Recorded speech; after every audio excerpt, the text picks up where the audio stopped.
hello' everyone নমস্কাৰ সকলোকে প্ৰথমে ক্ষমা বিচাৰিছোঁ কাৰণ বহুত পলমকৈ আহিলোঁ লাইভটো মই নমস্কাৰ বন্ধু বান্ধৱীসকল স্বাগতম জনাইছোঁ মোৰ প্ৰীতি কলিতা চেনেললৈ বন্ধু বান্ধৱীসকল নীলাক্ষী নেওগৰ গীত শুনি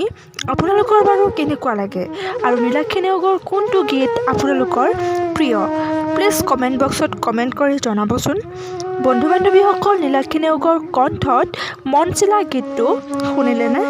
নীলাক্ষী নেওগে লাইভ আহি সকলোকে কি ক'লে শুনকচোন এবাৰ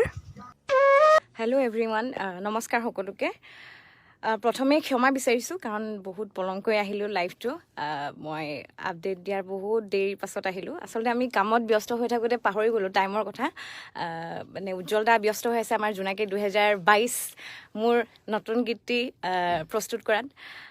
আৰু বৰ্তমান মই উপস্থিত আছোঁ আচলতে মৰাণৰ সৃষ্টি ষ্টুডিঅ'ত য'ৰ পৰা শেহতীয়াকৈ মই মোৰ মনচিলা গীতটি আপোনালোকৰ বাবে আগবঢ়াই দিছিলোঁ উজ্জ্বল দাৰ কৰ্মস্থলী বৰ্তমানৰ মৰাণৰ সৃষ্টি ষ্টুডিঅ' আপোনালোক সকলোৱে ইতিমধ্যে গম পাইছে চাগে চ' আচলতে যিদিনাখনি মনচিলা মই ৰিলিজ কৰিছিলোঁ সেইদিনা মই বিশেষ কাৰণত আহিব পৰা নাছিলোঁ তাৰ পাছত আজি আমি লগ হৈছোঁ আৰু আচলতে খুব ভাল লাগিছে আপোনালোকৰ পৰা ইমান সুন্দৰ সঁহাৰি পায় আৰু সকলোৱে ভাল পাইছোঁ বুলি আমাক জনাইছে গীতটি গতিকে সেইবাবে আচলতে ধন্যবাদ জনাই আৰু আমি তিনিওজনে অৰ্থাৎ উজ্জ্বল দা মৃন্ময় দাই যিয়ে গীতৰ কথা লিখিছিলে উজ্জ্বল দাই যিয়ে সংগীত কৰিছিলে আৰু বাকীসকল লোক যিহেতু দূৰত থাকে গতিকে আজি আমাৰ সৈতে এই লাইভ অনুষ্ঠানত নাই গতিকে আমি তিনিজনে আজি একেলগে মনচিলাৰ তৰফৰ পৰা আপোনালোকক ধন্যবাদ জনাবলৈ আচলতে এই ভিডিঅ'টো কৰিছোঁ আৰু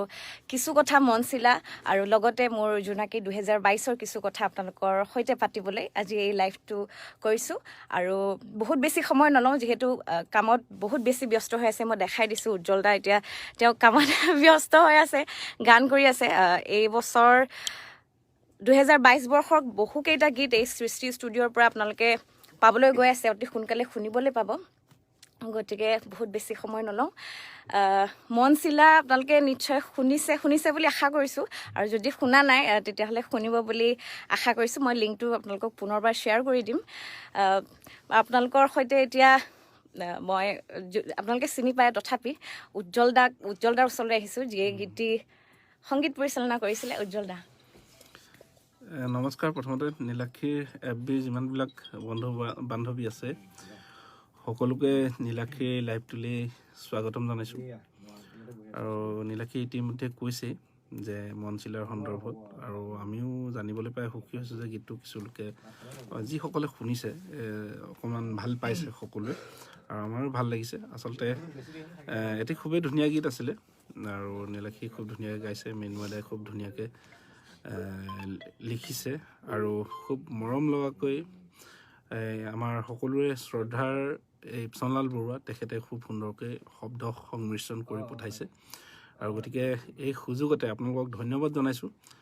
অনাগত দিনত আমাক এনেকৈ অকণমান মৰম জনাব বুলি আশা কৰিছোঁ আৰু নীলাক্ষীৰ বিষয়ে মই কি ক'ম সকলোৱে জানেই তাই খুব সুন্দৰ এটি কণ্ঠৰ অধিকাৰী তাই আৰু যথেষ্ট ধুনীয়া গায় আৰু মই আশাবাদী নীলাক্ষীৰ এইটো গীতটো আমি যিটো কৰি আছোঁ তই কি নাম কৈছিলি এইটো আচলতে টোপনি ক্ষতি কৰি মনতে নথকা হৈছে প্ৰতি বছৰে জোনাকীৰ গীত কৰোঁ আৰু আপোনালোকে জানে শেহতীয়া গীতটি লছ পচি সেই গীতটি এইটো উজ্জ্বল দাই কৰিছিলে গীতটি গতিকে পুনৰবাৰ আমি ধন্যবাদ জনাইছোঁ সকলোকে আৰু খুব ধুনীয়াকৈ আপোনালোকে আকোৱালি লৈছে আৰু মৰম জনাইছে তাৰ কাৰণে অশেষ ধন্যবাদ আৰু আগলৈ আমিও নতুন কিবাকিবি ভাল কিবা উপহাৰ দিব পাৰোঁ নেকি তাকে চেষ্টা কৰি আহিছোঁ আৰু সদায় কৰি যাম তাকে ক'লোঁ নীলাক্ষীয়ে বাকীখিনি কওক আৰু